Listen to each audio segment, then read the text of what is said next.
ಹೋಯ್ ನಮಸ್ಕಾರ. ಮತ್ತೆಂತಲ್ಲ, ಮೊನ್ನೆ ಕಲಾರಂಗದಲ್ಲಿ ಒಂದು ಆಟ ರವೀಂದ್ರ ಕಲಾಕ್ಷೇತ್ರದಲ್ಲಿ ಬೇಲ್ದೂರು ಮೇಳದವರಿಂದ ನಾಗವಲ್ಲಿ ಪ್ರಸಂಗ. ಬಹುಶಃ ಸುಮಾರು ವರ್ಷಗಳಿಂದ ಆಟ ಯಕ್ಷಗಾನಗಳನ್ನು ನೋಡ್ತಾ ಬರ್ತೀನಿ ನಾನು. ಬೆಳಗಾಪುರಲ್ಲಿ ಒಂದು ಆಟ ನೋಡಿದ್ದಿದ್ರೆ ಒಂದು ನಮ್ಮ ಮನೆಯಲ್ಲಾಗಿರುವಂಥ ಆಟ, ಮಾಳನಗಟ್ಟೆ ಮೇಳದವರ ಮಾಳನಗಟ್ಟೆ ಕ್ಷೇತ್ರ ಮಹಾತ್ಮೆ ಆಟ. ಅದನ್ನು ಬಿಟ್ಟರೆ ಒಂದು ಬೆಳಗಾಪುರಲ್ಲಿ ಒಂದು ಕೂಕೊಂಡು ಹಾಕೊಂಡದ್ದು ಆಟ ಇದ್ದರೆ ಬಹುಶಃ ಅದು ನಾಗವಲ್ಲಿ ಪ್ರಸಂಗನೇ. ನಿಮಗೆಲ್ಲಾದರೂ ಅವಕಾಶ ಸಿಕ್ಕಿದರೆ ಈ ಪ್ರಸಂಗ ನೋಡಲಿಕ್ಕೆ, ನಾಗವಲ್ಲಿ ನೀಲ್ಕೌಡು ಶಂಕರಗಡೆ ಅವರು ನಾಗವಲ್ಲಿ ಮಾಡೋದಿದ್ದರೆ ನೋಡಿ. ನಾವೇನು ಇವತ್ತು ಮಿಸ್ ಮಾಡ್ಕೊಳ್ತಾ ಇದ್ದೀವಿ ಅಂದರೆ, ಈ ಒಂದು ಪ್ರಸಂಗದಲ್ಲಿ ನಮ್ಮ ಸುಬ್ರಹ್ಮಣ್ಯ ಧಾರೇಶ್ವರನ್ನು ರಾಘವೇಂದ್ರಾಚಾರ್ಯರು ಭಾಳಷ್ಟು ಪ್ರಸಿದ್ಧಿಯಲ್ಲಿರುವಂಥ ಭಾಗವತರು ಒಳ್ಳೆ ರೀತಿಯಲ್ಲಿ ಮಾಡಿದ್ದಾರೆ. ಅದಕ್ಕೆ ಪ್ರಸಂಗವನ್ನು ಬೆಳಗಿನವರೆಗೆ ಪ್ರತಿಯೊಬ್ಬ ಪ್ರೇಕ್ಷಕನು ಕೂತು ನೋಡುವ ಒಂದು ರಂಗ ನಿರ್ದೇಶಕನ ಹಾಡುಗಾರಿಕೆ ಎಲ್ಲವನ್ನು ಅಚ್ಚುಕಟ್ಟಾಗಿ ನಿರ್ವಹಿಸಿದ್ರು. ಆದರೆ ಆ ಗತಕಾಲದಲ್ಲಿ ಬೇಡೂರು ಮೇಳದಲ್ಲಿ ನಾಗವಲ್ಲಿ ಪ್ರಸಂಗ ರಂಜಿಸ್ತಿರ್ಬೇಕಾದ್ರೆ ಆ ಕಾಲಘಟ್ಟ ಹೇಗಿರ್ಬೋದು. ನೀಲ್ಕೌಡು ಶಂಕರಗುಡಿಯವರ ಒಂದು ಈ ನಾಗವಲ್ಲಿ ಜೊತೆಗೆ ಧಾರೇಶ್ವರರ ಭಾಗವತಿಕೆ, ಅದು ಎರಡು ಸುಖ ಇಲ್ಲದು. ಆ ನೋಡು ಭಾಗ್ಯ ನಮಗಿರಲಿಲ್ಲ. ಅದು ಈ ನೀಲ್ಕೌಡು ಶಂಕರಗುಡಿಯವರ ಒಂದು ನಾಗವಲ್ಲಿ ನೋಡೋ ಅವಕಾಶ ಸಿಕ್ತು. ಸಂತೋಷ ಇದೆ.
ಮತ್ತು ಇನ್ನೊಂದಂತಂದರೆ, ಆಟ ನೋಡುವಾಗ ಕೆಲವು ಪ್ರೇಕ್ಷಕರು ಅದನ್ನು ನಾವು ಆಸ್ವಾದಿಸ್ಬೇಕು. ನಿಜ, ಅದು ನಮ್ಮ ಒಳಗಡೆ ನಾವು ಅನುಭವಿಸ್ಬೇಕು. ಬಿಟ್ಟರೆ ಸುಮ್ಮನೆ ಕೂಗಿ ಗಲಾಟೆ ಎಲ್ಲ ಮಾಡಿ ಅವ್ರು ಮಾತಾಡೋದು ಇನ್ನೊಬ್ಬರಿಗೆ ಕೇಳದೆ ಇರುವಾಗ ಮಾಡಬಾರ್ದು. ನಾವು ಪ್ರಜ್ಞಾವಂತ ಕಲಾವಿದರು, ಪ್ರಜ್ಞಾವಂತ ಪ್ರೇಕ್ಷಕರಾಗಬೇಕು. ಆಗ ಕಲೆ, ಸಾಹಿತ್ಯ ಎಲ್ಲದಕ್ಕೂ ಒಂದು ಮರ್ಯಾದೆ. ತಪ್ಪಿದ್ದಲ್ಲಿ ಕ್ಷಮೆ ಇರಲಿ. ಜೈ ಹಿಂದ್, ಜೈ ಕರ್ನಾಟಕ.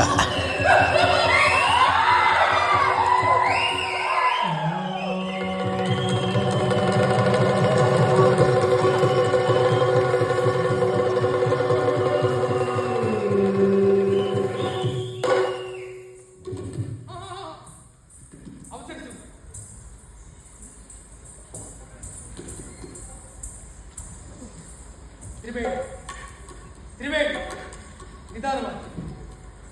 ನಿನ್ನ ಮನಸ್ಸು ತಿಳಿಯಾಗಿ.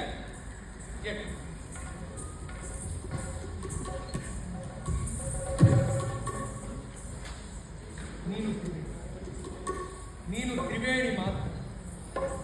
ನಿನ್ನ ಮೈ ಮನಸ್ಸು ಹಗುರಾಗಿ. ನಿಧಾನವಾಗಿ ಕಣ್ಣ, ನಿಧಾನವಾಗಿ ಕಣ್ಣ.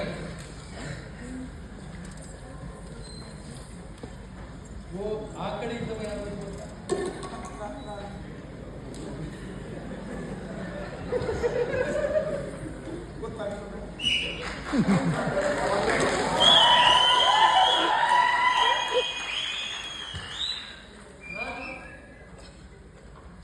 ನಮ್ಮ ಬಾಲ್ಯದವರ ನಾಡಿ ವಿಜಯವರ್ಮ ಮುಂದೆ ಪಂಚಮೇ ಗಂಡನಾಗ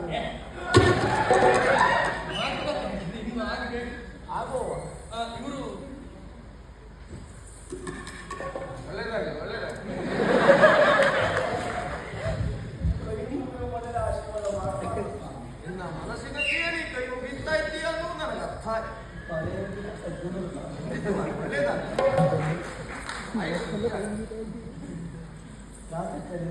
ಆಯಸ್ಸು ಹೆಚ್ಚಾಗಿ ವಿಜಯವರ್ಮ, ಅಂತೂ ನಿಮ್ಮ ಮನೆಯಲ್ಲಿ ನಡೆದಿರುವಂತಹ ಸಂಕಷ್ಟಗಳೆಲ್ಲವೂ ಪರಿಹಾರವಾಯಿತು. ಸರಿ, ಬಂದ ಪೀಡೆ ಮನೆಯಿಂದ ಹೊರ ತೊಲಗಿತ್ತು. ಹಾಗಿದ್ರೆ ನಾನು ಬಂದಿರುವಂತಹ ಕಾರ್ಯದಲ್ಲಿ ನಾವು ಯಶಸ್ಸನ್ನು ಪಡೆದುಕೊಂಡಿದ್ದೇವೆ ಅಂತ ನನ್ನ ಮನಸ್ಸು ಹೇಳ್ತಾ ಇದ್ದೇನೆ. ಹಾಗಾಗಿ ನಾನು ಇನ್ನು ಹೆಚ್ಚೊತ್ತು ಇಲ್ಲಿ ನಿಲ್ಲುವ ಹಾಗಿಲ್ಲ. ಆದಷ್ಟು ಬೇಗ ತಕ್ಷಶಿಲೆಗೆ ಹೋಗಬೇಕು. ಅಲ್ಲಿ ಇನ್ನಷ್ಟು ನನ್ನ ಶಿಷ್ಯಂದಿರಿದ್ದಾರೆ.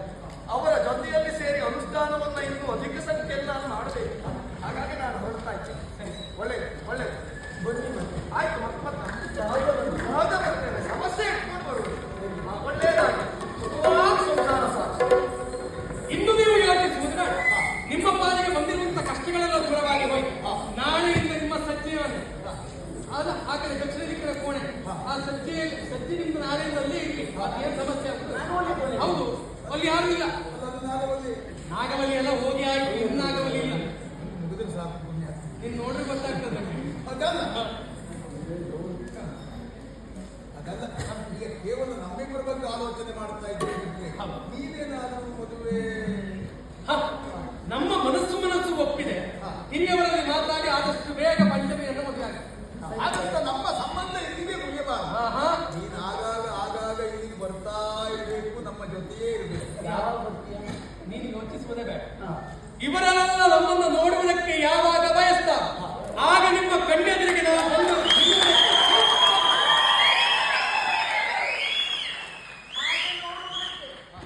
ನೀವೆಲ್ಲ ಬರ್ತೀರಿ ಅಂತಾದ್ರೆ ಆವಾಗ ನಮ್ಮ ನಿಮ್ಮ